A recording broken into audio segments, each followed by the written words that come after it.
소개하고 선지지범계차 여기까지 했죠. 한번 같이 읽어볼까요? 부초심진 수원리하고 친근현선 수오계 십계 등 선지지범계차. 예, 여기까지 했죠? 단의 금구성언 막순 용유망설까지 한 것 같은데요. 그죠? 네. 처음에 마음 낸 사람이 악우를 멀리하고 현명하고 착한 일을 가까이 해야 되며 오계 십계 등을 받대 지범계차를 잘해야 된다. 계율에 말하자면 지범계차 그 계율을 어떤 상황에 맞게 제대로 잘 해야 된다. 금구성언이라는 건 부처님 말씀 거기에 의지할지언정 용유망설 속된 어떤 망령된 그 이론 같은 데 따라서는 안 된다. 이렇게 돼요. 그 다음에 기출가 참배 청중 상념 유하선순 부득 아만공고 대자위영 소자위제 당유쟁자 양설화합 단이자심 상향 부득 악어상인. 함께 고쭉 읽어보죠. 기출가 참배 청중 상념 유하선순 부득 아만공고 대자위영 소자위제 당유쟁자 단이 자심상향 부득 악어상인. 여기까지네. 우선 제가 이제 읽을 때 그 토를 제가 안 읽습니다. 왜냐하면은 한문은 외국어인데 이제 우리가 오랜 동안 그 한문을 배우는 중간 단계로 토를 붙여서 읽었어요. 현토라고 하죠. 그런데 토 붙이는 건 외국어에다 갑자기 한글을 섞는 건데, 예를 들어서 영어 배우면서 아이는 엠모 보이다 그러는 거. 그런 거 비슷한 거예요, 이게. 그럴 이유가 없어요. 그러니까 옛날에 외국어예요, 한문은. 그런데 우리가 중간 단계로 한자가 워낙 널리 쓰이던 세상에서 중간 단계로 붙여본 거예요. 그런데 한문이라는 거는 어떤 사람에 따라서 굉장히 달라요. 읽는 방식이. 그러면 퇴계식으로 읽을 때 토가 다르고 말하자면 율곡식으로 읽을 때 또 토가 달라져야 돼요. 누구 해설에 따르냐에 따라서 그때마다 토를 바꿔야 되니 이거 정말 할 일이 아니죠. 토 붙이는 방식은 안 하는 게 저는 좋다고 생각합니다. 그런데 이것도 굉장히 저항이 많아요. 지금은 이제 제가 이런 얘기해도 그런데 예전에 보면은 이제 서당 선생님은 정말로 토 붙이는 걸 싫어하셨어요. 왜 외국어에다 토를 붙이냐. 정말 아이는 엠모 보이다 식이다. 그런데 그것도 토 안 붙이면 큰일 나는 줄 아는 그 한학자가 계셨어요. 그 어른도 대단한 어른인데, 둘이 맨날 그거 가지고 싸웠어. 그러다가 어느 날 술자리인데, 우리 그 어른이 우리 선생님을 또 막 그냥 시비를 건 거야. 왜 청명 선생님, 우리 선생님이 청명은 토를 안 붙여 읽는다고 막 시비를 하니까 우리 선생님이 아유 귀찮고 나중에 하도 그러니까 논어 가운데 제일 심한 욕이 있습니다. 논어. 거기에 늙어서 죽지도 않는다는 욕이 있어요. 그러니까 그 양반한테 노이불삭을 해버렸어. 늙어서 죽지도 않아. 그러니까 이 양반이 화가 나서 이놈 그러면서 때려버렸어, 우리 선생님을. 그래서 두 분이 한동안 말도 안 했어요. 그러다 나중에 그 어른이 또, 우리 선생님은 술도 안 잡수고 빼딱한 양반이고 그 어른은 술 좋아하시고 그러는 양반이라 결국 그 어른이 술 먹고 와서 청명 내가 잘못했어 그래서 화해를 했다고 하는 얘기가 있는데, 그러니까 원칙적으로 저는 토 붙이는 건 시대가 지금 어떤 세대인데 외국어도 많은데 한문 외국어에다 자꾸 토를 붙여요. 토 붙이는 건 이상한 거예요. 그냥 읽어서 우리가 이해를 해야지. 토 붙이는 걸 예전에 한문이 거의 주로 쓰이던 시대에 토 붙여서 중간 단계로 이해를 도모했던 걸 지금까지 할 이유가 없죠. 그래서 저도 안 붙입니다. 기출가라는 건 이미 출가를 하고 나서 참배 청중이라는 건 맑은 대중이라는 거니까 이게 승단에 들어와서, 원래 승가의 쌍가라는 의미가 화합 대중이라는 뜻이 있어요. 중이라는 것이 화합이 근본이에요, 대중은. 그래서 청중이라는 건, 맑은 대중이라는 건 승가를 얘기합니다. 출가라는 것은 집을 나간단 말인데 이게 사문이 된다 소리입니다. 사문. 출가를 한 사람을 사문, 버머르는 슈라마나라고 합니다. 슈라마나인데 이것이 번역이 돼서 사문이라고 번역이 된 거죠. 그러니까 출가 제도라는 것은 출가는 부처님이 처음 한 게 아니죠. 이미 부처님 당시에 많은 사문들이 있었어요. 인도라는 나라는 독특해서 그 어떤 그 부호나 그런 사람들이 미덕 가운데 중요한 미덕이 사문들을 잘 대접하는 것. 사문이나 위대한 스승들, 이런 사람들을 아주 대접하고 그러는 것이 큰 미덕이었어요. 그러니까 노동 안 하고 특별히 어떤 그런 하나면서도 그런 철학이라든지 아니면 수행의 전문가들을 존중하고 대접하는 풍토가 인도에는 일반적으로 있었습니다. 그래서 이미 부처님 이전에 사문이 있었고 부처님도 그 사문의 예에 따라서 출가를 한 거예요. 출가라는 걸 처음 부처님이 시도한 게 아니고 그 사문유관에서도 그 얘기가 나오죠. 생로봉사의 괴로움을 사대문에서 보시고 마지막에 출가 사문을 보고 거기서 뭔가 평화를 느꼈다. 그래서 부처님도 그 예에 따라서 출가를 했다. 이렇게 되는 거니까 출가라는 것은 부처님이 처음 시도한 것이 아니고 인도라는 그 지역의 특이한 그 시대와 지역의 특이한 제도입니다. 요것을 좀 나중에 제가 계속 사문을 문제 삼는 게 저는 이제 뭐 면하고 뻔을 붙이면 안 되지만 부처님이 중국에 태어나셨다면 출가를 하셨을까? 저는 아니라고 생각을 합니다. 이 중국이라는 환경은 엄청나게 달라요. 인도라는 환경이 있어요. 거기 아열대성이고 그래서 아마 좀 그 먹는 거나 그런 것이 좀 느슨했던 것 같아요. 중국은 굉장히 치열한 시족사회입니다. 거기에서 집안을 버리고 나간다, 혈연을 버리고 나간다, 그건 용납이 안 될 것 같아요. 출가가 안 돼요. 중국은 출가 사문이라는 제도 자체가 성립하기가 힘든 환경입니다. 그러니까 인도라는 데서 출가 사문이 나왔고 출가 사문이 나온 배경에는 또 묘한 그 흐름이 있어요.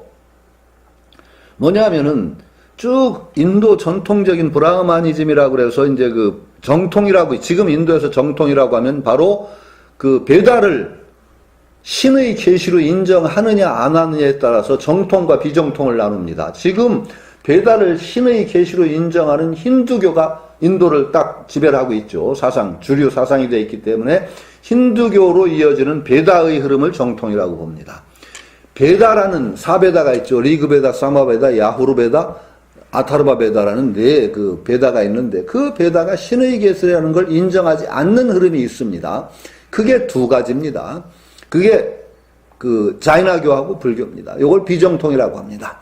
그런데 자인화교, 불교 나오기 이전부터 사문이라는 제도가 흐름이 나왔다는 것은 힌두교의 어떤 점진적인 세속적인 종교 형태에 대해서 뭔가 반발하는 흐름이 나왔다는 거예요. 힌두교가 아니라 이제 브라만, 베다의 흐름을 쫓는 흐름들은 특이한 게 두 가지가 있어요. 첫 번째가 계급을 인정하는 겁니다. 인간사회의 계급을 인정하는 게죠. 지금도 이게 아주 큰 문제입니다. 계급제도가 있어요. 그래서 우선 브라만, 크샤트리아, 바이샤, 수드라는 계급이 있고 그 밑에 또 굉장히 많은 분화된 어떤 직업의 계급이 또 있습니다. 그 인도사에 지금 그게 아마 큰 문제일 겁니다. 아직도 남은 문제가 그 간디가 인도의 어떤 해방을 위해서 아주 주력을 했지만 그분이 힌두교에 바탕을 했습니다. 그런데 그 불교를 바탕으로 해서 독립운동하던 분들이 있어요. 그런데 그 불교를 바탕으로 하자면 인도의 진정한 독립은 불가능하다고 생각하는 분들도 있습니다. 왜냐하면 그 신분제도 인정하고 나면은 제대로 인도가 한 나라가 되기가 힘들다라고 인정하는 건데 그 신분제도를 하고 그 다음에 그들은 어떻게 생각했느냐면은 어릴 때 배우고 그 다음에 가죽이라고 그래서 세속적인 생활을 하면서 성적인 쾌락도 추구하고 그 다음에 부도 축적을 하고 조상의 제사 받들고 그런 거 다 누릴 거 누리고 후손들에게 물려주고 나서 그 다음에 숲에 물러가서 청정한 생활하고 나중에 이런 식으로 수행한다라는 그런 어떤 흐름을 가지고 있어요. 그러니까 점진적인 해탈이라고 그럽니다. 차츰 어떤 맞춰서 세속적인 거 다 밟아가면서. 그런데 어떤 급격한 해탈을 추구하는 흐름이 생깁니다. 그래야 되겠느냐? 우리 인생의 문제에 대해서 정면 승부를 걸지 않으면 안 된다. 정면으로 그래서 한 번에 뭔가 몰두해서 해야 된다. 그런 흐름을 일으킨 두 흐름이 불교와 자인화교입니다. 그래서 이제 그 이전부터 출가제도, 자인화교도 출가입니다. 자인화교는 불교보다 훨씬 엄합니다. 출가 승려들의 규범이. 그래서 그 자인화교의 창시자가 석가모니 부처님보다 조금 앞에요. 연세가 높아요. 이미 자인화교도가 있었고, 그 부처님 당시에도 그 자인화교의 교도의 제자가 석가모니를 논쟁으로 설복을 하겠다고 찾아왔다가 석가모니 부처님한테 설복이 돼서 도로 이제 말하자면 불교 교단에 귀의한 예도 있습니다. 그러니까 그 이전에 출가가 있었어요. 그런데 출가라는 게 참 재밌는 게 인도의 산물이면서 뭔가 한 번에 이 집착이라든지 욕망의 이 사슬을 단번에 한번 자르지 않으면 안 된다는 생각이에요. 잘라야 된다. 그게 출가제도가 나온 겁니다. 그래서 그 인도에서 나온 출가제도가 불교라는 걸 통해서 쭉 유입이 되어서 중국에 들어오고 한국에 들어왔는데 이게 굉장히 의미가 있습니다. 우리가 삶의 문제를 근본적으로 마주해서 정면 도전을 하지 않으면 안 된다는 의식을 고취시킨 건 굉장히 큰 공입니다. 우리가 적당주의로 그냥 슬슬 하면서 해서는 안 된다. 근본적으로 딱 마주해서 이 문제를 해결하는 근본적인 의식을 가져야 된다. 이건 굉장히 큰 공입니다. 그래서 종교사에 대단한 그 흐름을 일으켰죠. 그러면서 수행 전문가 집단을 만들게 됩니다. 수행의 전문가, 스님, 출가자라는 수행 전문가예요, 이게. 일종의 얘기하면. 그런데 이게 굉장히 장점이 그래서 인도에서는 수행 전문가가 돼가지고 비구, 비구니, 우바세, 우바이, 이렇게 이제 불교 회가에 성립되죠. 그런데 수행 전문가 집단을 만들었다는 것을 우리가 잘 생각해야 됩니다. 이게 한국에 오고 중국에 오고 한국에 오면서 그 제도를 그대로 유지하는 것이 어떤 문제를 일으키느냐. 상당히 심각한 문제를 일으킵니다. 중국에서 불교 탄압을 한 주된 이유가 출가하는 것 때문입니다. 이 사람들이 출가해서 노동 안 해. 시족적인 유대가 다 깨져. 그 중국적인 사회와 한국적인 사회에서는요, 이건 심각합니다. 출가라는 게. 보통 저항이 있는 게 아닙니다. 그래서 몇 번 회불 사건이라든지 불교 박해 사건들이 전부 출가제도 때문입니다. 이걸 어떻게 유지하느냐, 이게 굉장히 문제가 되죠. 또 하나의 문제가 불교에서 출가는 수행 전문가인데, 수행 전문가를 어떻게 봐야 되냐 하는 문제입니다. 자, 전문가가 존중을 받죠. 전문가는 존중해야 됩니까? 안 해야 됩니까? 전문가를 푸대접하면은요, 그 사회가 망합니다. 그 아주 역사적인 신뢰가 있습니다. 아주 가까운 중국의 문화혁명이라는 거 아시죠? 문혁이 무서웠습니다. 그때 정말 전문가들이 완전히 된소리를 맞았습니다. 완전히 막 선생이건, 그 무술가도 전문 무술가가 막 거의 불황배 취급을 받아 다 투옥되기도 하고 죽기도 하고, 하방이라고 지식인들, 전문 지식인들이 완전히 그냥 막 순환을 당했습니다. 그런데 그건 의미가 있어요. 왜? 모택동이 왜 그런 짓을 했느냐? 이유가 있어요. 뭔가 공산주의 혁명을 했는데, 이게 전문가라는 것들이 뭔가 새로운 계급을 형성하고 있다. 이런 반성의식이 나온 거예요. 그래서 그냥 엄청 다시 그런 계급의식 깨부시고, 공산주의 말하자면 그 근본으로 돌아간다는 생각 때문에 아마 그 짓을 했을 거예요. 그런데 정신은 좋았는지 모르는데 나중에 중국 사람들, 이제 지금은 좀 달라졌지만 한 15년 전, 20년 전에 중국 가서 중국 사람들하고 대화를 하는 사람들 얘기가, 그 사람들이 무슨 얘기를 하느냐. 당신들보다 우리가 15년을 뒤떨어졌다. 우리보다. 근데 그 이유가 뭐냐? 문혁탓이라 그래요. 전부 문혁이라는 거예요. 그 원인이. 문화혁명 때문에 우리가 뒤처졌다고. 정신은 좋았는데 전문가를 푸대접하고 하다 보니까 이게 지식인 계급이나 전문가 계급이 그건 누가 하려고 그럽니까? 이게 완전한 중대한 단절을 이루어가지고 사회 발전의 원동력이 사라져버렸어요. 전문가가 완전히 망가진 거예요. 그 엄청난 손해를 끼칩니다. 이게 두 가지 갈등이 있는 겁니다. 전문가를 존중해야 됩니다. 존중하지 않으면 그 사회의 발전이 없습니다. 그런데 전문가가 마오쩌둥이 그 짓을 벌린 이유도 있거든요. 왜? 전문가가 지들이 타고나면서부터 존귀한 계급인 줄 착각을 하면 어떻게 돼요? 이거 망하는 사회입니다. 또 계급사회가 됩니다. 하나의. 말하자면 그런 각도에서 출가제도를 볼 필요가 있습니다. 스님도 일종의 전문가입니다. 저는 그렇게 봅니다. 자, 제가 계속 이 얘기해서 이제 조금 귀에 못이 박히셨을 거예요. 제가 조금 대접받습니다. 아직도. 철학교수라고. 철학교수의 희소성이 있습니다. 희소성. 그래서 철학적인 거 탐구를 아무나 할 수도 없고, 또 이거, 그런 거 하려면은 또 생업, 이제 경제적인데 좀 신경 안 쓰고 공부 한참 몰두해야 되고, 교수 되려면 또 금방도 안 되고, 뭐 여러 가지가 있다 보니까, 그런 이유에서 전문가를 존중을 해주고, 남이 모르는 얘기도 좀 알고 그러니까 와서 대접도 해주고 막 이게 지켜주고 그런 그 맛에 교수를 하죠, 또. 그런데 이걸 전문가를 지켜주는데 전문가가 아주 귀중한 모델이, 여러분들의 삶의 모델이다라고 생각해 보세요. 만일 철학 교수가 참 귀하고 소중한 존재다 그래서 여러분들이 철학 교수처럼 살려고 하면 어떻게 되겠습니까? 망합니다. 아니, 뭐, 결론은 빤합니다. 아주 단적으로 망합니다. 이런 짓 하면 안 돼요, 여러분들은. 그러니까 저 좀 대접 좀 해주고, 내가 좀 우리가 너희 대접 좀 해줄 테니까 너 안 하는 것 좀, 삶하고 관계도 없는 것지만 그거 좀 고생스럽지만 좀 그거 판에 갖고 우리 바쁜 사람들한테 좀 얘기 좀 해다고 이러는 거거든요. 그래서 저는 의무를 지고 있는 거예요. 대접받는 대신에 그런 담뿍 빚을 지고, 그래서 남 안 하지만 별로 그런 것도 좀 열심히 공부하고 그래가지고 그걸 하면은, 요게 그렇게 하면 쓸모가 있는 거예요. 그 정도 해야 쓸모가 있는 거예요. 철학은 여러분들이 철학자처럼 하는 철학적인 지식을 가지려고 용을 쓴다, 이건 망할 일이죠. 망할 일이죠. 반드시 망합니다. 저는 스님도 그렇다고 생각합니다. 스님이라는 계급이에요. 일종의 전문가. 여러분들이 스님처럼 살면은 세상이 망해요. 절대 안 됩니다. 그래서 저는 아예 대놓고 스님 흉내내면 망한다 그래요. 망하는 거예요.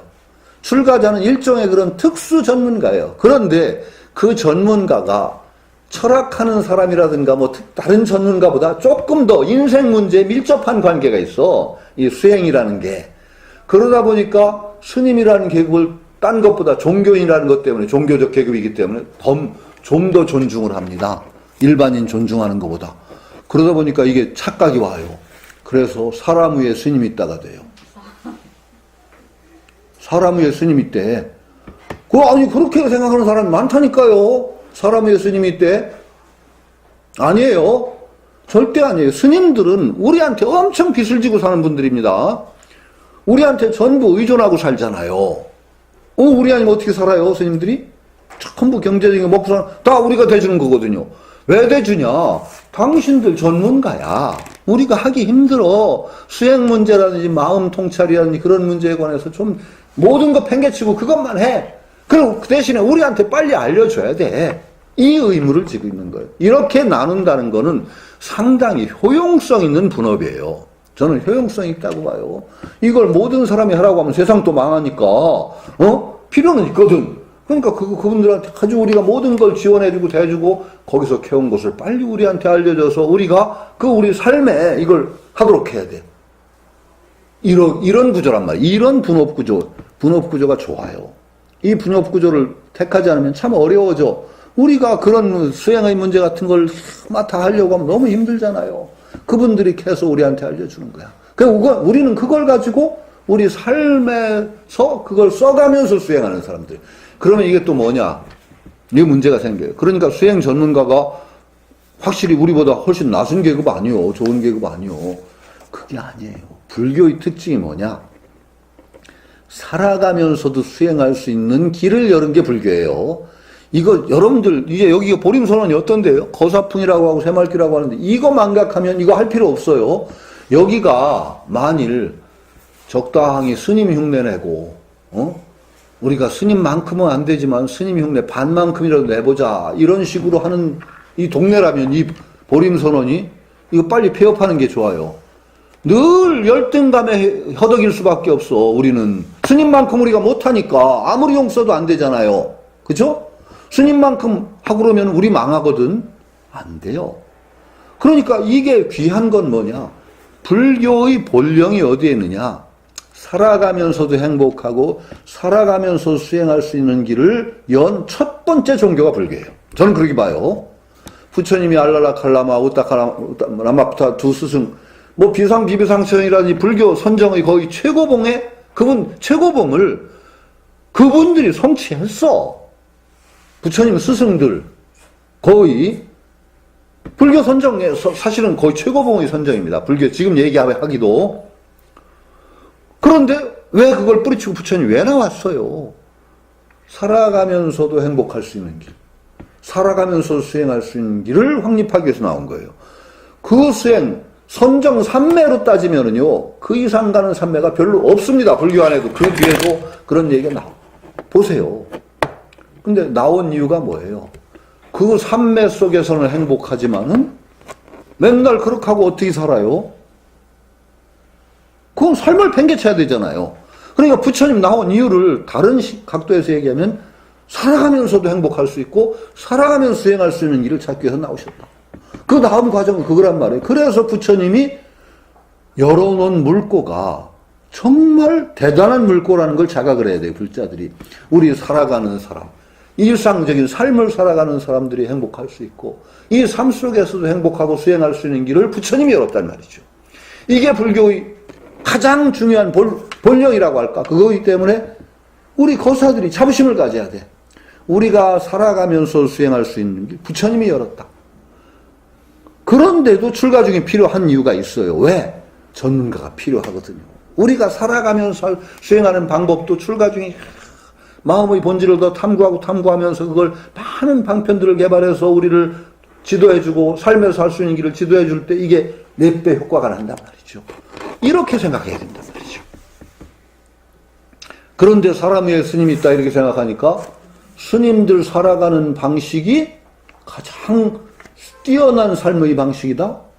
우리가 본받아야 될 삶의 방식이다? 그럼 망한다니까요. 노동 안 하는 삶이 고귀한 삶이에요? 첫째? 아니죠. 성생활 전혀 안 하는 삶이 고귀한, 특히 성문제 들어가면 골치 아파져요. 아, 성생활은 아주 천박한 것이 돼. 그렇죠? 천박해요? 그걸 천박하다고 볼 이유가 없어요. 아, 성생활을 안 하면은요, 인류 멸종해요. 스님들에게 그 많은 이유가 따로 있단 말이죠. 스님들은 그런 거 하면 안 돼. 좀 이따 얘기할게요. 그러니까 그거를 갖다가 출가중을 어떻게 보여야 되느냐? 우리가 시각을 바로 가져야 돼요. 우리가 출가중 흉내를 내면 안 되고 출가한 분들에게도 계속 요구를 해야 돼. 압력을 넣어야 되는 거예요. 우리가 그동안 너무 출가중을 놀려먹였어. 쉽게 얘기하면.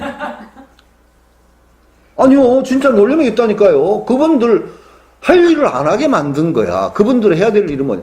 열심히 파야 돼요. 그래서 우리 제가자들에게 살아가면서 수행할 수 있는 방편을 일러주고 살아가면서 행복할 수 있는 길을 일러주고 그 다음에 불국토를 어떻게 건설해 나가야 되는가를 또 일러줘야 돼. 그런데 스님들이 아주 놀고 먹었어. 편하게. 제가자들이 뭐 하면은 화두나 들어. 우리가 화두 열심히 들다가 망하면 어떡할 거예요? 화두가 책임져요? 그러면 화두를 어떻게 이 삶 속에서 들어가야 되느냐? 이걸 풀어줘야 되는 거야. 화두를 들으라고 하면 그냥 출가정식으로 화두 들으라고 해서는 우리 망하니까 우리 삶 속에서 어떻게 화두를 들어나갈 것이냐? 이걸 가르쳐 줘야 된단 말이에요. 응? 이거 안 했단 말이에요. 그러니까 제가자가 완전히 망한 거야. 제가자의 삶은 이류의 삶이야. 그래서 이 제가 생활하면서는 부처님 깨달음 추구할 길이 없으니까 내 생에 출가해가지고 수행하자. 이런 식이 되는 거예요. 그러니까 계속 경고하지만 내 생에 출가해서 수행한다? 그거 거짓말이야. 또 내 생에 또 미뤄. 내 생에는 또 내 생에 또 생에. 그래서 그냥 영원히 내생 하다가 끝난단 말이죠. 안 된단 말이죠. 그러니까 그러나 출가자는 무서운 거예요. 우리도 그리고 마음은 불교의 본령이 뭐냐? 우리 인생 문제, 그 삶의 문제, 괴로움의 문제에 대해서 밀어놓지 않고 정면 대결하자는 그 자세가 출가의 자세예요. 여러분도 제가대로 삶을 살고 있더라도 출가의 마음 자세를 갖추는 거예요. 이걸 갖춘 게 뭐냐? 바로 여기에서 뭔가 우리 삶의 욕망으로 추동되는 삶이 아니라 욕망이 그러니까 부처님이 모든 고통의 원인 가래라고 했잖아요. 가래가 욕망, 탐욕과 가래가 지배하는 삶이 아니라 뭔가 다른 에너지를 거기서 중요한 게 이제 소원이에요. 소원. 제가 늘 얘기하는 소원입니다. 소원을 망각한 대승불교는 진짜 망할 종교예요. 대승불교 잘못하면은요 진짜 망할 인간 나옵니다. 왜? 대승불교가 얼마나 현학적인 얘기가 많은데요. 대승불교 경 보면 그냥 뜬구름 잡는 얘기 엄청납니다. 선종 들어가면 더 심해요. 그거 하고 그건 입에 하는데 그거 하다가요. 서원이 없으면 어떻게 되는지 아세요? 우리 삶을 이끌어가는 목표가 없어. 에너지가 없어. 그러면 진짜 망할 인간들을 양산돼요. 불교에서 진짜 망합니다. 저도 대표적으로 불교하다 잘못하면 망할 뻔한 인간인데, 그래, 덜 망하는 건데, 진짜요. 솔직히 얘기해서 제가 불교를 한 10여 년 이상을 불교를 떠나 살았다니까요. 왜 떠났느냐? 그것 때문에. 내가 이상한 인간이 됐다는 느낌 때문에. 머릿속에 들은 건 많아. 그냥 구름 잡는 얘기 다 알아. 근데 실천도 안 되고, 이런 인간 안 되겠다 싶어가지고, 제가 불교를 떠났었단 말이죠. 그건 위험한 거예요. 그런데 그걸 서원이 잡아줘야 돼요. 그래서 서원이라는 에너지가 끌고 가도록 해줘야 되는데, 마음 자세의 근본은 뭐냐? 기본적으로는 출가자의 마음입니다. 이 문제를 미루지 않고, 바로 이 자리에서 출가의 마음으로 해야 된다라는 자세를 갖추고, 여기 나오신 분, 그 출가, 말하자면 백공 선생님이랑 다 한 게, 이 삶을 살아가되 출가의 자세로서 이 삶을 살아가자는 거예요. 그런데 그게 더 힘이 있어요. 힘 없어지는 게 아니라 오히려 출가인의 마음을 가지고 살면은요, 거기다 서원이 곁들여지면 훨씬 더 힘있게 이 세상을 살아갈 수 있다는 거죠. 그러니까 출가의 자세를 가진다. 그런데 이제 여기서는 출가인에 대한 가르침에 기, 출가, 참배, 정중 할 때는 상념, 유화, 선수 늘 부드럽고 화합하고 잘 순응하는 것을 생각하고, 부득은 해서는 안 된다는 거예요. 아만공고라는 것은 대단히 특별한 불교 용어예요. 불경에 나오는 공고라는 말 자체는 한문 원래 그에서 안 쓰이던 말인데, 아만공고는 교만하고 자기를 아주 그냥 뽐내는 걸 아만공고라고 합니다. 절대 아만공고, 아상이 커져가지고 막 뽐내는 교만한 해서는 안 된다. 아만공고라는 건 보니까 아예 중국 사전에도 불교라고 딱 나와. 불교입니다. 백유경이라든지 그런 경에 나와요. 백유경, 부처님의 백유경 같은 데 보면은 아만공고 이런 표현이 나오는데, 이건 중국의 표현으로 하면 중국 사람들은 교오자대라고 그랬어요. 교만하고 오만하고 자기를 아주 높이는 것, 이것이 아만공고다. 부득은 그래서는 안 된다라는 뜻입니다. 자기를 교만하게 굴고 자기를 높이고 그래서는 안 된다. 늘 중요한 게 유화선순, 이거. 그래서 그 다음에 대자위형. 대자위형이라는 건 나이 많은 사람이나 약간 출가 먼저 한 사람도 대자에 들어갑니다. 여기서는 대자가 세속의 연령도 될 수 있고, 출가 먼저 한 사람도 있고, 덕이 높은 사람도 될 수 있는데, 대개 승가에서는 법납을 중시합니다. 법납 중시하죠. 출가 먼저 한 끝발이 이게 중요해요. 대자를 형으로 하고, 소자위지, 적은 자, 나이 적거나, 하여튼 여러 측면에서 법납이라든지 낮은 사람, 이런 사람들이 아우가 돼서. 당 유쟁자, 만약 당이라는 것 가정의 용법이에요. 가정. 만약 유쟁자, 다투는 사람이 있으면은, 양서를 다툴 때 두 이야기를 화합시키고 해서 단지 뭘로 해야 되냐? 자심상향, 자애로운 마음으로 향은 뭘까요? 상배는 서로 뒤지는 거예요. 등지고 싸워서 흩어지는 게 상배고, 상향은 서로 마주하는 거니까 화합해서 나아가는 것을 상향으로 합니다. 자심으로 서로 화합하게 할지언정 부득 악어상인. 부득도 역시 해서는 안 된다. 악어, 나쁜 말로 남을 다치게 해서는 안 된다. 악어라는 게 굉장히 무섭습니다. 특히 불교에서는 신구의 삼업이라고 하는 것을 할 때, 입은 몸의 한 부분인데도 따로 독립을 시켰잖아요. 구업이 그만큼 중요하고, 보통 스님들 10개가 아닌 우리가 보통 10개라고 할 때는 구업이 4개가 들어갑니다. 망어 들어가고, 양설, 악구, 기어. 10개 중에 구업이 4개가 들어갈 정도로 구업은 아주 무서운 업입니다. 이 구업이 굉장히 무서운 업이고 행과 그 언행이죠. 언행. 사람을 판별할 때도 언과 행위라고 그래서 말도 중국의 기본도 그래요. 말과 행위를 둘로 나눠요. 말도 하나의 행위예요. 그렇죠? 근데 말이라는 행위는 행과 독립돼서 따로 다뤄질 정도로 말은 중요한 거예요. 그만큼 무겁고, 그리고 왜 무거우냐? 언제나 행동은 못 미치기가 쉽고 말은 넘치기가 쉬워요. 그래 우선 말은 넘치지 않도록 조심해야 되고 줄여야 되고 행해야 하는, 하여튼 공자가 계속 강조하는 게 눌어언. 말은 못 미치는 듯이 하고 행은 지나치게. 이렇게 해야 된다는 건데 그 다음에 입으로 짓는 죄가 많죠. 그래서 중국 화종구출, 병종구입. 병은 입으로 들어오고 재앙은 입에서 나간다 그랬어요. 이 재앙의 근원이에요. 병은 입으로 들어오고 거의 많은 재앙들이 입에서 나간다는 거예요. 입으로 남을 다치게 하거나 이간질하거나 이런 짓을 해서 재앙을 초래하는 일이 엄청나게 많다는 거죠. 그래서 입을 단속하기 시작하면 행동은 저절로 단속이 돼요. 왜? 입 단속하기 시작한다는 태도는 뭐냐? 행위를 돌보기 때문에 입을 단속합니다. 아, 내가 이 말할 때 내가 행동이 따라갈 수 있는가라는 반성이 되는 사람들은 함부로 말을 안 합니다. 그리고 이 말을 할 때 이것이 남에게 어떤 상처를 줄까? 이 걱정하는 사람, 행위 절대 함부로 안 합니다.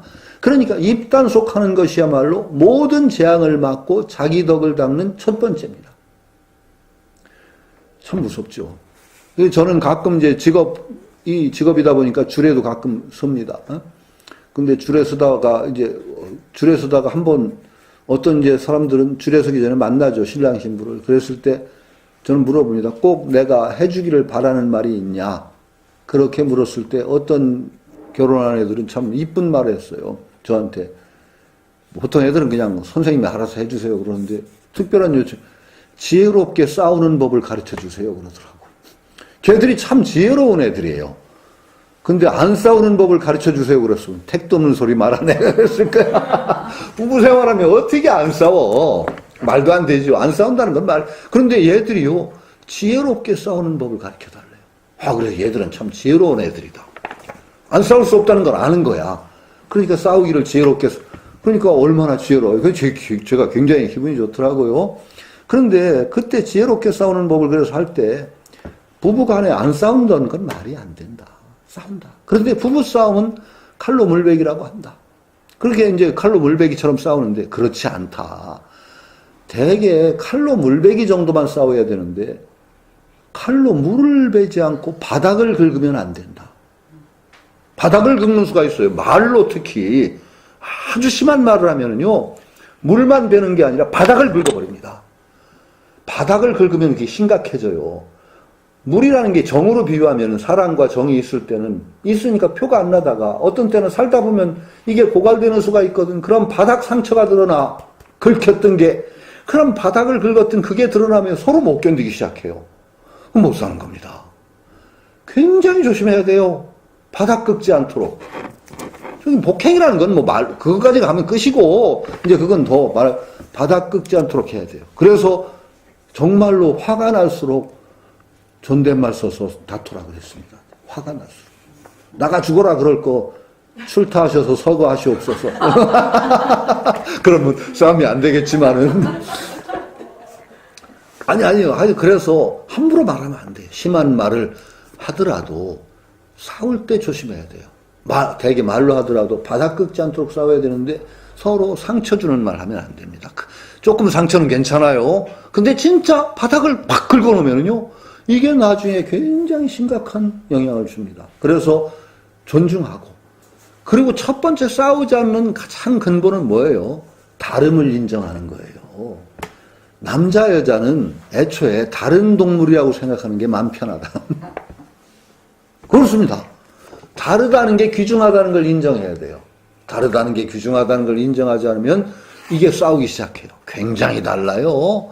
그러니까 다르기 때문에 소중하다는 걸 인정하고 들어가면 싸울 일이 좀 덜 하죠. 저도 다 지나보니까 그런 생각이 이제 드는데, 수도 없이 싸우고 나서 지금도 잘 안 되는데, 역시 마찬가지로. 그런 점들이 있어요. 그러니까. 제가요, 지금은 그래도 사람 좋다 소리 들어요. 그런데 옛날 성질 못된 걸로 따지면 정말 못됐고, 제 성질 진짜 못됐기로 유명한 성질이에요. 아주. 그리고 제가 알아요. 못된 성질. 젊은 시절에는 하도 성질이 못돼서 제 성질을 못 이기면은 알아놓고 오줌에 피가 빨갛게 나와요. 진짜. 그냥 막, 심각해. 허리가 끊어지더라고. 몇 번 알아놓고 이유를 모르게. 근데 진짜 이유는 모르는데 오줌에 피가 빨갛게 나오니 그게, 근데 몇 번 겪다 보니까 그게 성질 못 견뎌서 그렇다. 그러니까 그 뒤로 제가 많이 반성을 했죠. 내 이 성질 가지고 오래 못 살겠다. 그래가지고 많이 저는 유화가 됐습니다. 많이. 그래서 제일 제 성질에 피해를 본 애들이 저희 아이들이죠. 왜냐하면은 되게 쉽게 넘어가도 가장 가깝게 느끼는 사람한테 그 성질이 나옵니다. 그러니까 안 사람하고 애들이죠. 제일 가깝게 느끼는 사람 아니에요? 그 못된 성질이 마지막까지 나오는 데가 거기더라고요. 그래서 아주 고통을 많이 겪었다고 저는 생각하고 많이 지금은 반성하고 있습니다. 그래서 많이 좋아졌다는 소리를 애들한테 들어요. 아빠는 진짜 많이 변했다. 그건 굉장히 제가 자랑스럽게 생각해요. 애들이 아빠 많이 변했다 소리 하기 그리 쉽지 않다고 생각하는데 아빠는 진짜 많이 변했어 그러더라고요. 언니는? 언니. 그 사람은 아직도 좀 변하는 도중이라고 생각해요. 그렇습니다. 그러니까 참 악어상인이라는 건 진짜 말로 사람 다치게 하는 거 무섭습니다. 이거부터 시작해야 되죠. 네. 부득 악어상인 약야 기능 동반 논설 시비 여차 출가 전무익 함께 읽죠. 약야 기능 동반 논설 시비 여차 출가 전무익. 만약 야자는 그냥 의미가 없이 들어간 야자 여기를 돋구는 기는 속일기 능이라는 건 뭐죠? 깔본다 이런 소리입니다. 능멸한다 깔본다.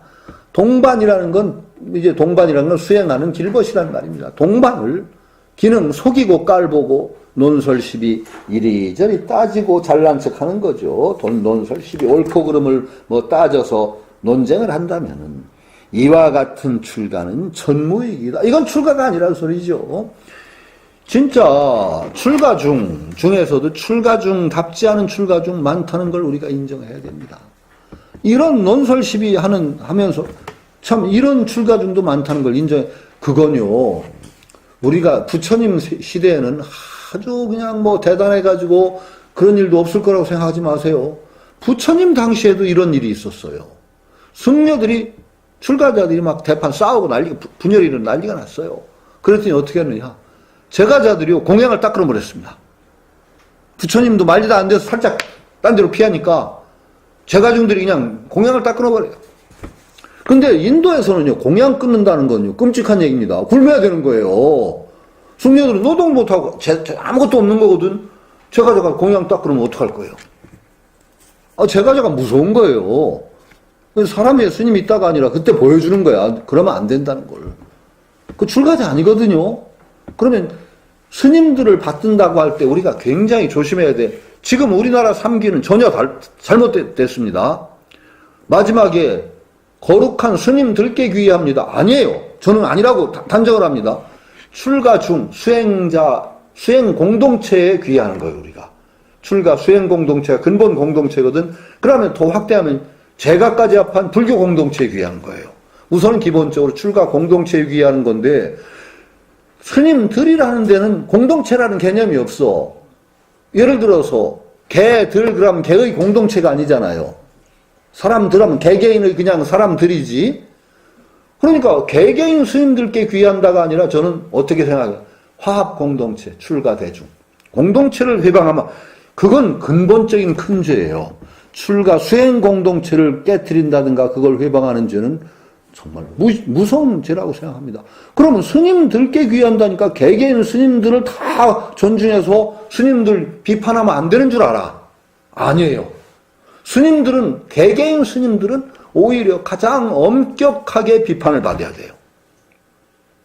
부처님 당시에도 스님들이 스님들답지 않게 하니까 제가자들이 공양을 끊었듯이 스님들은 비판받고 가장 엄하게 말하자면 감시를 받아야 되는 거예요. 우리나라는 이게 안 돼.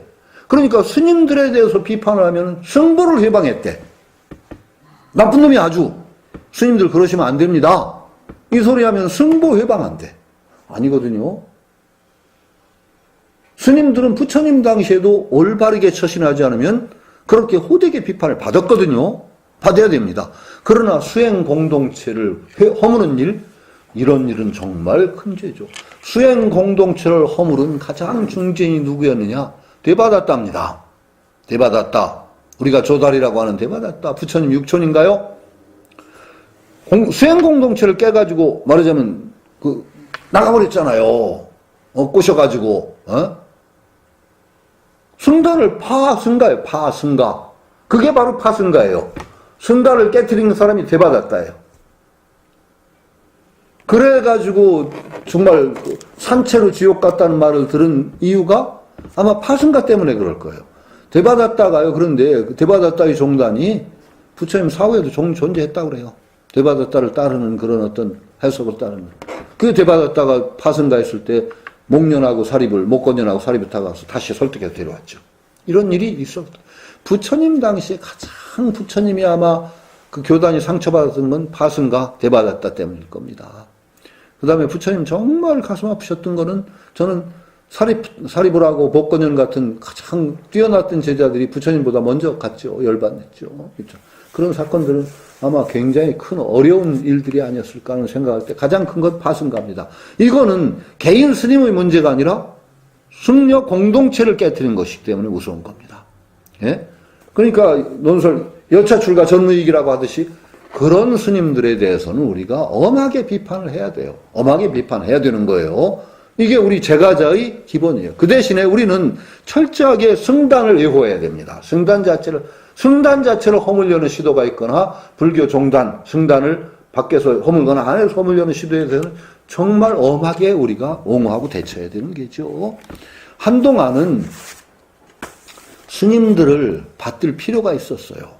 이게 시대적인 산물입니다. 왜 그러냐. 우리나라 불교가 굉장히 어려워요. 지금도 어렵습니다. 왜냐면 조선 왕조 500년 동안을 불교가 박해받았잖아요. 가장 최하층 천민이었잖아요. 일본인들이 와서 거기서 회복은 이제 불교는 일본인 믿으니까 그건 벗어났는데 대처 불교를 심어놓고 갔잖아요. 그걸 회복하기 위해서 또 대판 싸웠잖아요. 불교의 가장 큰 문제는 아마 종합불사가 아마 지금 불교의 많은 문제를 담고 있어요. 그때 정말로 스님 수가 얼마 안 됐어요. 비구 스님 수가 얼마 안 됐어요. 몇백 명이라고 하는가 하면 몇천 명도 안 됐을 겁니다. 그러니까 그 비구 스님이 아니 전부 대처 스님들이 차지하고 있는 절을 회복하려면 어떻게 해야 돼요? 전부 일종의 막 그냥 중전당 다 머리 깎아서 깡패도 깎고 그래가지고 스님이 됐어요. 그러면서 폭력이 이제 들어갔어. 그때 불교 조계종 사태만한 폭력 나오는 이유도 그때부터예요. 폭력이라는 건 한 번 하고 나면 딱 한 번만 쓰고 끝내자는 폭력은 없어요. 두 번, 세 번 쓰게 돼요. 그리고 좀 나쁜 얘기지만 그렇게 해서 승려된 분 가운데 그냥 의식도 없이 그냥 머리를 깎았는데 그 양반이 오래 있다 보니까 고승대로 된 경우도 많이 있단 말이에요. 이런 것들이 문제를 일으킬 소지가 많이 있어요. 그런데 이거는 우리가 역사적인 산으로 받아들여야 돼요. 그래서 한동안은 그런 어떤 어려움을 품고 온 불교를 다시 회복시키는데 스님들을 우리가 받들 필요가 있었어요. 받들 필요가 있었다. 승려의 위상을, 출가 스님들의 위상을 우리가 받들 필요가 있었던 거예요. 그래서 한동안은 성철 스님 같은 분들이 삼천배 안 하면 만나주지도 않고 그런 일들이 있어요. 그 자체는 저는 납득을 못해요. 그러나 그 당시 아마 성철 스님의 방편은 굉장히 나는 필요성이 있었다고 봐. 스님들의 위상을 높이고 제가자들이 스님들을 받들게 할 이유가 있었어. 한국 불교에서는. 이게 쭉 계속 내려오면은 문제가 생겨요. 이제는 스님들이 그렇게 하면 안 될 시대가 됐다고 봐요. 저는. 이제 한동안은 스님들을 받들고 우리가 모시지 않으면은 불교 자체가 성립할 수가 없었던 시대적인 그런 상황이 있었어요. 근데 그것이 이제는 조금 지났단 말이죠. 그러면 스님들이 스님들로서 원래의 위상을 찾는 그런 움직임이 있어야 되죠. 거기에 대해서는 분명히 지금 시대가 조금 지났는데 여전히 그 시대의 의식을 가지고 있는 불자도 있고 스님도 있다. 이건 비판받아야 되죠. 그 단적인 예가 현각 스님인가 그 스님 제가 한번 모셔서 얘기 듣는데 한국 불교에 대해서 하실 말씀 문제가 뭐라고 생각합니까? 그랬더니 딴 것도 얘기하시면서 한국 스님들은 너무 높아요! 그러더라고. 현각 스님이. 근데 현각 스님 보기에 좀 그런 냄새가 났다고 생각하는 거죠. 이 스님들을 우리가 받들어야 된다는 건 이게 제가 이런 얘기하니까 스님들을 뭐 이상하게 그거 아니에요. 스님들에 대해서 위의를 갖추고 우리가 공경해야 된다는 건 제가자의 근본이에요. 괜히 시덥잖은 시건방이 들어가지고 스님들 우습게 보고 하는 거 정말 큰일이에요. 지가 배웠다. 저는요 길에서도 정말 승복 입은 분을 보면 저는 일단 섭니다. 그래서 가볍게로 저는 인사를 합니다. 너무 인사를 무겁게 하면 그 스님들이 부담스러울 것 같아서 저는 일단 서서 인사 올립니다. 왜냐면은요, 우리 불교 집안의 적장자예요, 스님들이. 그리고 그 승단을 유지해 오는데 그 참 승복 입은 스님들의 힘이 커요. 인정해야 돼요. 우리가 유마경을 이제 선생님, 유마붕이라고 하는데, 유마경 읽어보세요, 다시. 유마거사가 법의 문제에 대해서는 스님들에 대해서 한치 양보가 없었어요. 부처님 10대 제자가 다 유마거사한테 혼난 거 아시죠? 근데 읽어보세요. 딱 유마경 보면 부처님 10대 제자들이 다 얘기하잖아요. 유마거사 만난 얘기. 유마거사를 만났더니 유마거사가 뭐라고 해요? 배수계수라고 나옵니다. 발해. 스님 발해. 배수계수. 전했다고 나옵니다. 유마거사가 그렇게 당당하게 스님들과 더불어 법거량을 했어도 스님 만나면은 바로 그 자리에서 발해 절했다고 나옵니다. 배수계수라고. 하나의 예물을 빠뜨린 적이 없습니다. 이게 바로 저는 제가불자의 근본 태도예요. 제가 가끔가다 이제 뭐 제가불자 운동 얘기하고 승가를 비판하고 하니까 뭐 승려하고 맘먹자고 한다? 저는요, 어디 가서 저를 법사로 소개하면 화를 냅니다. 저 법사 아닙니다. 저는 법사를 함부로 붙이면 안 된다고 생각해요. 스님들에게 법사 붙이고, 우리 법사 아니에요. 나는 제가불자로서 같은 경험을 나누러 왔습니다. 이렇게 얘기하고, 청법가를 제가 받은 적이 없습니다. 어디 가서. 어떤 절에 가서 가끔가다 하는데 청법가 하라고 그래. 그럼 청법하지 마. 딱 제가 나가서 청법화 하려고 하면 그 예식을 중단시킵니다. 저는 안 받습니다. 저는 여러분들과 같은 동지로서, 도반으로서 제 경험을 나누러 왔지, 제가 시간방 떨고, 그래서 뭐, 법사라고 나온 거 아닙니다. 저는 이렇게 얘기합니다. 저는 근본적인 태도라고 생각합니다. 스님들을 옹유하고 받들면서 모시고, 그분들을 모셔둘 이유가 있단 말이죠. 이렇게, 그래서, 그럴 때 오히려 그 존경으로 살아나며 사부대중의 공동체가 아름답게 살아납니다. 전문가를 제대로 대접하지 않으면 기본적으로 그 사회 망하는 거나 마찬가지예요. 스님들은 또 특별한 전문가입니다. 우리 뭐 훨씬 일반적인 전문가보다 훨씬 더 굉장히 엄한 어떤 제재를 받고 있고 많은 것을 포기한 전문가입니다. 거기에 상응하는 존경을 우리가 바치는 것이 사부대중의 아름다운 분업구조를 지켜나가는 근본도리라는 게죠. 이걸 망각하는 사람들이 또 많아요. 제가불자들, 특히 좀 잘났다는 제가불자들이 스님들 깔아뭉개는 걸 무지 자기 자랑으로 생각해. 아니에요. 절대 그러면 안 됩니다. 이걸 우리는 아주 지켜나가야 되는데, 여기서는 여차 출가 전무익이라고 할 때, 그렇다고 하더라도 출가 중의 근본 자세가 뭐고 출가 중에 가장 소중한 것이 무엇인가는 우리가 엄하게 감실해야 되고, 한국 불교가 너무 스님들에 대한 한쪽으로는 너무 비판만 해. 막 그냥 스님들을 뭉개는데, 한편으로는 너무 그냥 스님들을 쉽게 얘기하면 스님들 편하게 두면 안 돼요. 그렇게. 왜? 그게 스님들을 위하는 길이에요. 그리고 스님들한테도 우리가 그냥 쉽게 듣기만 하지 말고 제가불자 나름대로는 요구를 해야 돼요. 왜냐하면 선생이 발전하려면은요, 제자가 똑똑하게 부려야 됩니다. 그래서 질문도 잘하고, 스님들이 설법하시면은 우리가 그러면은 그 가르침을 어떻게 이 세상에 펴나가야 됩니까? 쉽게 얘기해서. 어떻게 생활 속에 그런 수행을 어떻게 해가야 됩니까? 그 가르침을 통해서 세상을 좋은 세상으로 바꿔나가려면 어떻게 해야 됩니까? 이렇게 여쭤야 된단 말이죠. 그럼 스님들이 고민을 하잖아요. 야, 내가 그냥 출가중식으로 얘기한다는 건 무책임한 짓이로구나. 저 사람들은 참 삶을 살아나가는 사람인데 얼마나 시간도 없고 그러겠나. 그럼 이걸 어떻게 해야 될지 연구를 하실 거 아니에요. 그래야 우리가 이 가르침을 제대로 수행해서 이 살아나가는 불자로서 이 세상을 건설해 나가는 불자로서의 삶을 살아나가는데 그동안 의식이 없었어. 우리가 그냥 듣고 스님 흉내 적당히 내고 그러다가 그냥 그러고 스님들도 편하게 그냥 화두 들어 뭐 그럼 끝이야. 이런 서로 발전 없어요. 서로 발전. 우리가 이건 출가 중에 대한 얘기지만은 이걸 분명히 해나가자는 거죠. 네. 한 줄만 더 할까요?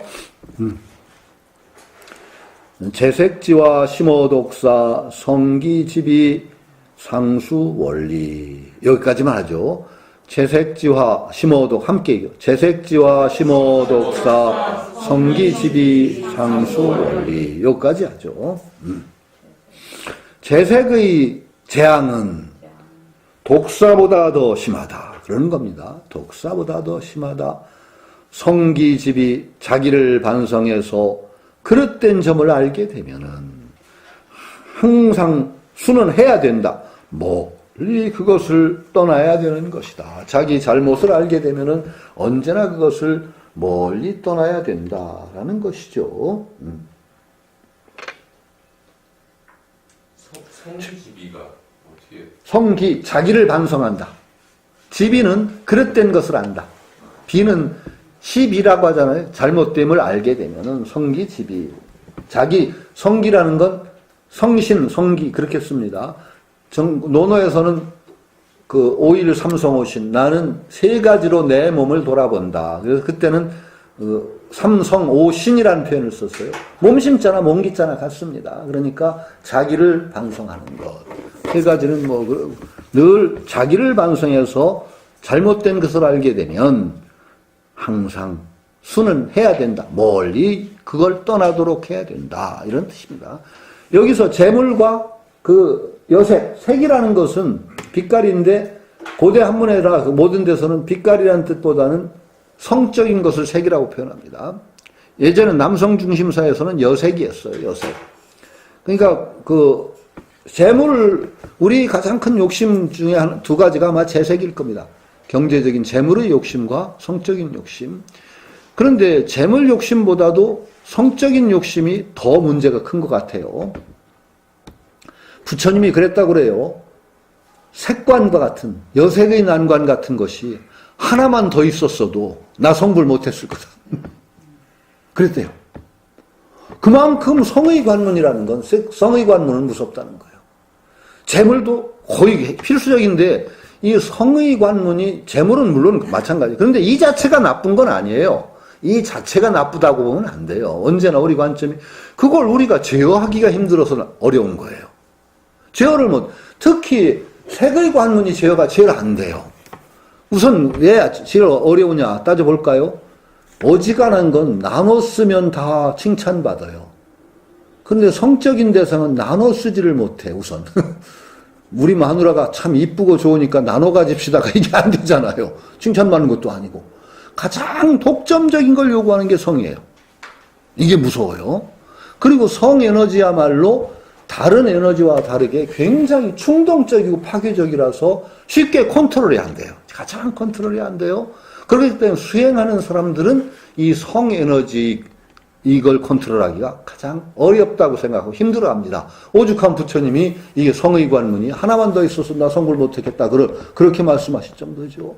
재물은 그거보다는 훨씬 더 광범위하고도 일반적인 욕망입니다. 이게 없으면 안 되죠. 그러나 재물이 나쁜 건 아니에요. 재물에 매이는 것이 나쁘죠. 탐욕을 일으키는 게 나쁘죠. 왜 재물이 왜 나쁩니까? 재물을 가지고서 우리가 보시하고 좋은 일 많이 하고 하면 얼마든지 재물은 긍정적으로 쓰일 수가 있습니다. 이건 재물은 그래서 논어에 같은 이런 얘기가 있어요. 제자가 물어요. 비니무천 부이무교. 가난하되 아첨하지 않고 부유하되 교만하지 않으면 어떻습니까? 제자가 물으니까 공자가 괜찮은데 공자가 전혀 다르게 빈일학 부의호래가 더 낫다. 가난하되 왜 부정적으로 생각하냐? 빈이 무첨 가난하되 아첨하지 않고 부유하되 교만하지 않다. 이렇게 가지 말고 빈일학 가난하되 가난하면서도 도를 즐기고 부유호래 부유하면서 그 부를 바탕으로 해서 예를 좋아해서 여러 사람에게 시혜를 하고 그게 더 낫지. 부 자체가 나쁜 거 아니잖아요. 그러니까 우리가 죄라는 게 나쁜 게 아니에요. 죄에 묶이는 게 나쁜 거죠.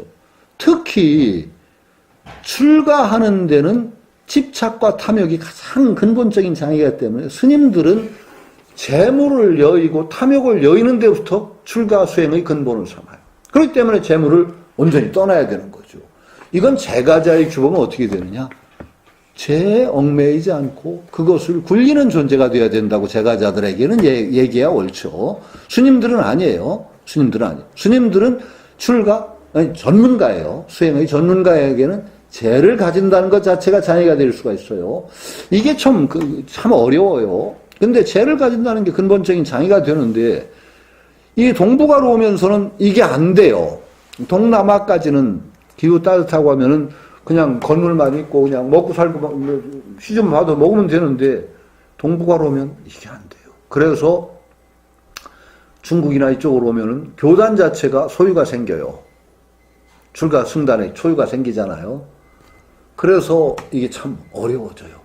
그러다 보니까 출가 승단 내에서도 재물 문제가 보통 문제가 아닌 게 되죠. 특히 어렵게 됐어요. 그래서 더 엄해야 돼요. 출가중들이 재물을 가질 수밖에 없어요, 지금은. 그렇기 때문에 출가중들이 재물에 연루돼서 그것이 장애가 되지 않도록 제가자와 출가자가 절묘하게 협동을 해야 될 것 같아요. 그래서 많은 그 사찰대정 투명화 운동이라든지 그런 운동들이 일어났어요. 그런데도 아직 정착이 안 된 것 같아요. 사찰대정 투명화 할 수 없는 절도 많고 이걸 어떤 식으로 해서 스님들이 직접 재물의 소유에서부터 벗어나느냐. 재물의 소유에 일단 직접 연루가 되면은요, 힘들어집니다. 제가자도 힘들고, 스님도 힘들어요. 그래서 가능하면은 출가 승단이 이제 재물을 가지지 않을 수는 없어. 이 동북아의 상황에서는. 근데 그것을 어떻게 가지면서도 재물에 연루되는 것을 벗어나게 해주느냐. 출가자와 제가자가 머리를 맞대고 지혜를 짜내야 될 겁니다. 이건 아직도 좀 해결 안 되는 문제고 이게 잘 해결되고 몇 가지 과제가 있어요. 스님들이 노후가 돼도 정말 안락하게 품위 있게 스님 생활을 할 수 있도록 보장을 해줘야 됩니다. 이거 안 되면 수행 안 됩니다. 아무리 그래도요. 잘 생각해 보세요. 내가 출가자로 수행을 하는데 늙으면 어떤 초라한 처지가 될지 이게 사람이라면 두려움이 없을 수가 없습니다. 또 그리고 나이 먹어서 제자도 제대로 안 키워놓고 이게 안 해놨더니 아픈데 갈 데도 없고 그걸 봐보세요 스님들이. 그러면 어떻게 돼요? 자기 재물을 챙기기 시작합니다. 이러면 구조 자체가 망가집니다. 그러니까 가장 서둘러야 될 문제 중에 하나가 뭐냐? 스님들이 재물을 어차피 소유할 수밖에 없을 때 그걸 어떻게 거기에서 때를 타지 않도록 우리가 도와드리느냐 하는 문제. 그리고 스님들이 수행 열심히 하면 정말 품위 있게 늙어가시고 모든 병이라든지 그런 질국에서 벗어날 수 있도록 보장해주는 문제. 이걸 가장 힘을 써서 보장을 하지 않고서는 그 다음에 스님들이 청정승가를 유지하기가 힘들어집니다. 그러니까 스님들 스스로가 개인사함 가지게 되고 하는 이유 중에 하나가 그런 거죠. 근데 이거는 스님들의 책임이 아니라 저는 제가자의 책임이라고 생각합니다. 제가자가 세상을 꾸려가는 사람인데 그 제가자가 앞장서서 스님들의 복지를 위해서 나서야 되죠. 이것도 제가자의 책무가 잘못된 거 아닌가 생각하고. 그 다음에 성의 문제는 제일 어려워요. 출가중에게는 성의 에너지야말로 가장 금기사항입니다. 출가자는 얘기했듯이 모든 에너지를 수행에 쏟으라는 거예요. 노동도 안 해도 되고, 모든 것을 제가자에게 비치고 사는데, 이 성 에너지를 통제 안 하면은요, 수행 안 됩니다. 쉽게 얘기하면 스님들이. 전문가로서 전문가 역할을 하기가 힘들어져요. 하다못해 우리 속인들도 여자 알면 공부 못한다고 하잖아요. 요새는 이제 그런 시대도 지나는지 모르겠는데 하물며 스님들은 안 돼요. 정말 힘들어져요. 이 성에너지가 가장 통제가 안 되기 때문에 이걸 통제 안 하고선 스님들이 수행 전문가로서 수행하기가 힘들어져요. 그렇기 때문에 스님들은 당연히 성에너지 통제가 첫 번째예요. 율장의 첫머리가 뭐죠? 바로 율장의 첫머리가 새끼입니다. 율장의 첫머리가 새끼예요. 새끼 아주 적나라하게 그렇게 나오죠. 여성의 성기를 비구스님한테는 여성의 성기를 독사 아가리처럼 생각하고 있어요. 여기 독사라고 생각했는데 그렇게 나와요. 개유 율자에 딱 나와요. 이건 이유가 있는 거예요. 스님들이 성에너지 통제가 가장 힘들고 여기에 에너지를 뺏기 시작하면 출가로 에너지를 수행의 에너지를 쏟을 수가 없기 때문에 그런 거예요. 전문가로서는 정말 전문가는 송곳으로 뚫어나가듯 깊이 뚫어나가는 겁니다. 에너지를 쫙 시추하듯이 뚫고 들어가는 거예요. 마음의 이 구석까지. 그럴 때 정말 에너지를 전력으로 모아야 될 때 성에너지가 통제가 안 되면 참 힘들거든요. 그래서 성에너지 통제를 아주 강력하게 요구하는 게죠.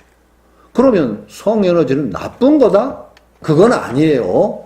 나쁜 거 아니에요. 출가중들에게 그걸 금기로 삼을 뿐이 성 자체가 나쁘다. 이런 관념이 부처님은 성을 무조건 나쁘다고 했다? 아니라고. 재가중들은 성에너지, 그것은 자연스럽게 누리는 것이고 잘 우리가 건사해야 되고 잘 갖고 나가야 되는 거예요. 성에너지가 나쁘다고 생각하면 재가자는 끊임없이 컴플렉스에 완전히 우리는 그 나쁜 걸 할 수 없이 하는 사람들. 그렇죠? 안 되는 거예요. 이런 컴플렉스 가지고 못 삽니다.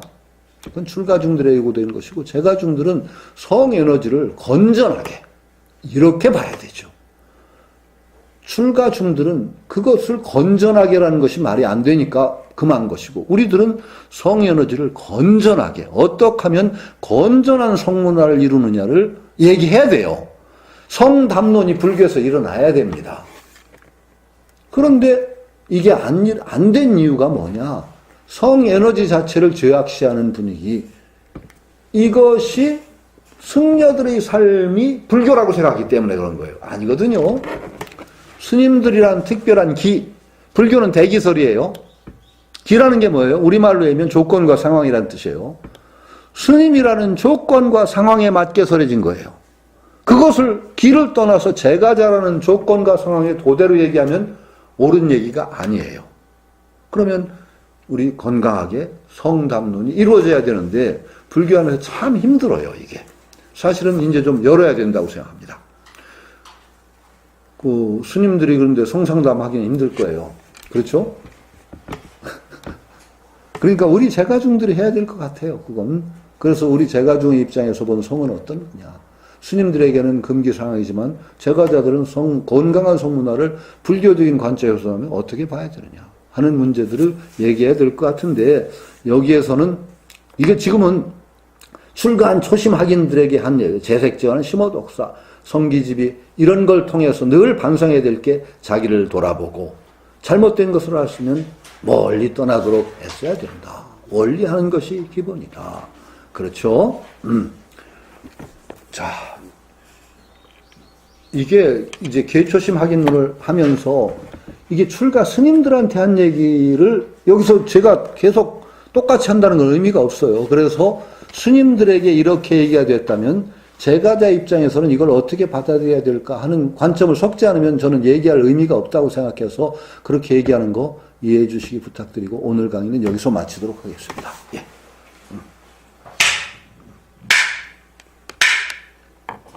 수고하셨습니다. 아이고, 예.